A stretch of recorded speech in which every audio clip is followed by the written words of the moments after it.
This time on Film Ranker, we are looking at Star Wars. There is no series that has had as big of an impact for as long. It is a cultural phenomenon like no other. And with the release of Rise of Skywalker, it is time to count down all 11 live-action cinematic releases. So let's count down the movies I have been obsessed with since I knew what movies were.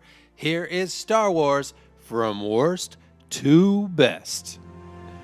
Number 11, The Last Jedi. Ooh boy, The Last Jedi is easily the most divisive of all of the Star Wars movies. There's been a lot of talk about the whys of that, but for me, it boils down to the fact that it doesn't feel like a Star Wars movie, and that is largely by design. Rian Johnson set out to subvert expectations, and that works great for folks who wanted something different. Heck, for some of you, this might be one or two on your list, but it didn't work so well for people who just wanted Star Wars. The humor feels off, the new characters are all wrong. It's all just so cynical. It feels like it's unaware of the previous film, and there's just so many bits.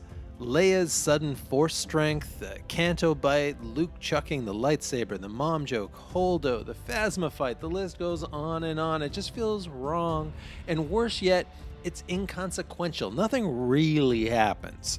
That said, Rey and Kylo are fantastic. Every single time they are on the screen, I am glued, and that lightsaber battle in Snoke's room is amazing. Number 10, Attack of the Clones. Just to preface, I do have a place in my heart for every Star Wars film. I don't hate the prequels. Heck, I even find things I like in the Christmas special. That said, Episode 2 does kind of deserve most of the flack that it gets. Let's start with the good stuff, though. The start with Zam Wessel's actually pretty cool. Kamino looks rad. The big Jedi fight on Geonosis is great, minus 3PO's dad jokes. The problem is all the filler in the middle, the council meetings and Geonosian conveyor belts and super awkward sand monologues. Of all the prequels, this is the one where Lucas is most in need of outside help with making some cuts and honing that story. Number 9, Solo. I like parts of Solo a lot, but it is pretty obvious that it is two jigsaw puzzles smushed together and held there with tape and glue. The acting is great across the board, especially Donald Glover. It is fun to see Han meet Chewie, the train robbery, the Kessel Run, and the background of the Falcon. All that stuff's terrific. It just doesn't flow, and that lack of flow becomes really obvious by the end, when things just kind of whimper out, even though that Maul appearance does give it a little bit of a pop. Number 8, The Phantom Menace. Like most of you, when I first saw The Phantom Menace after camping out for 24 hours and basically stirring myself into a frenzy of excitement, I was left with a bit of a weird feeling. I wanted to love it so much. I loved Maul, and I loved the pod race and young Obi-Wan and Qui-Gon and seeing Coruscant, but still I didn't quite reach those sky-high expectations. A lot of watches and a lot of years later, I can enjoy it for what it is. It's weirdly paced and not all of the performances work, but it is one heck of a fun, mindless Saturday morning cartoon come to life. Plus, it spawned that pod racing N64 game, and I frickin' love that game. Number 7, The Rise of Skywalker. Part 9 tries to do way too much in too short of a time. It feels like two movies that have been smushed into one, which it kind of is, as it basically retcons number 8 out of existence. Poe's hyperdrive hops off the top are kind of a metaphor of what's to come, as it skips from place to place and person to person, never quite giving us a foothold of the beat that came before. The good news is that it feels like Star Wars again. It's nice to have the gang together for most of the film, the extraneous stuff's mostly gone, and some scenes are pretty amazing, like everything on the ruined Death Star. Yes, it's kind of a fetch quest, and yes, the Emperor doesn't really work. Yes, there are a lot of logic jumps, but the humor's right, the tone's right, and most importantly, it made me want to pick up a lightsaber again. Number 6, Revenge of the Sith. Episode 3 feels the most like the original trilogy. It still doesn't, but it is at least knocking on the door. It certainly benefits from having seen the original Clone Wars cartoons that tie up all those loose ends in between and explain why Grievous has asthma and who all of those rad Jedi are. But even without that, it does a pretty good job of paying off the prequel trilogy. The pacing still struggles, particularly when the Emperor's on screen, but the Mustafar battle meets expectations. Order 66 is sufficiently sad. The younglings is probably a bit much, but still, all in all, our patience pays off. Even the goofy bits like Vader's "no" are properly Star Wars goofy. It ties things up and connects the two trilogies effectively enough that it's pretty rare that I can watch it without having to hop right into number 4. Number 5, Rogue One. The first of the anthology films nails it. It takes a bunch of Star Wars esoterica and then focuses it all on one small point, and it's really satisfying.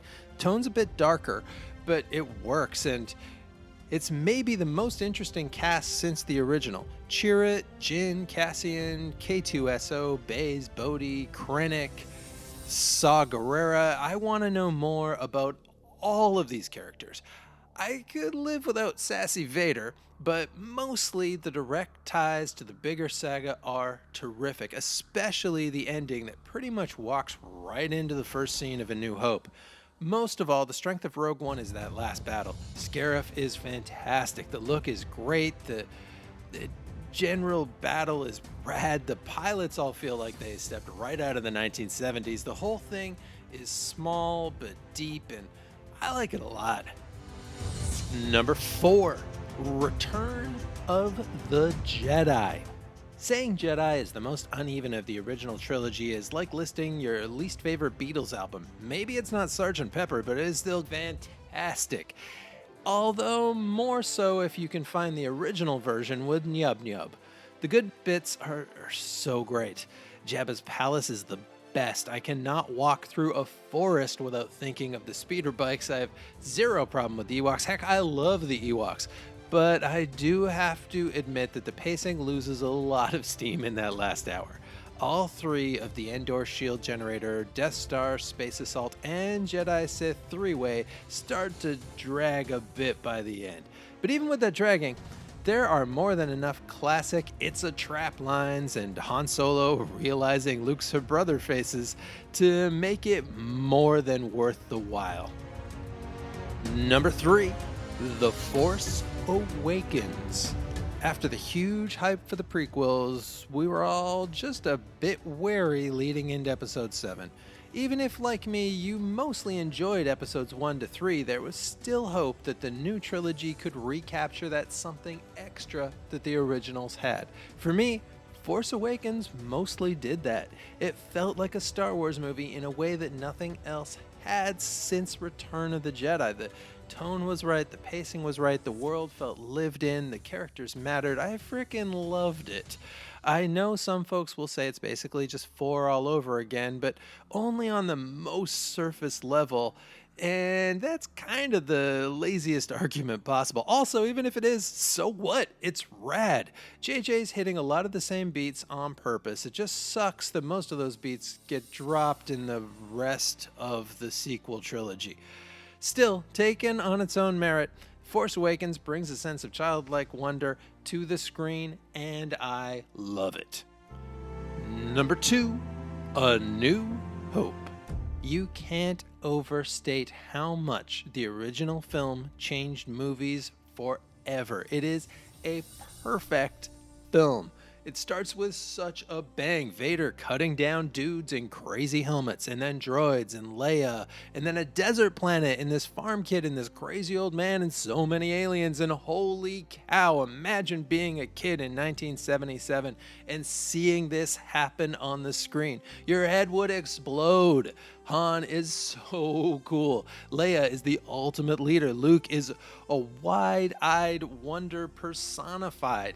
And then Chewie and R2 and 3PO and the Falcon and Stormtroopers and frickin' Darth Vader, the coolest bad guy you have ever imagined in your life. And it all happens in the most perfect 2 hours that has ever happened on screen. It is unbeatable. Number 1, The Empire Strikes Back, the movie that is somehow more perfect than the unbeatable perfect movie. Imagine trying to follow up Star Wars, making a sequel to what is arguably the most beloved film of all time, and then somehow doing it exactly right. Empire is why things have been so hard for every other sequel. It set this unachievable expectation. Every character grows, every location adds to the universe that we are insanely hungry to know more about. We expand from Tatooine to Hoth and its AT-ATs, Dagobah, which is home of the raddest possible Jedi Master, Bespin, and cool-ass bounty hunter Boba Fett, and even cooler smuggler Lando Calrissian, and then the iconic reveal that is the biggest reveal in anything ever. I mean, come on. The Empire Strikes Back is number 1 on any list of movies. And that's it. Of all the lists I will probably ever make, I already know this one will be the most divisive. There's just no way to rank Star Wars and keep everyone happy, and that's cool. We love Star Wars, which is why we care so much. So let me know your own lists and let's debate. Also, please like and subscribe, and hopefully I will see you all next time.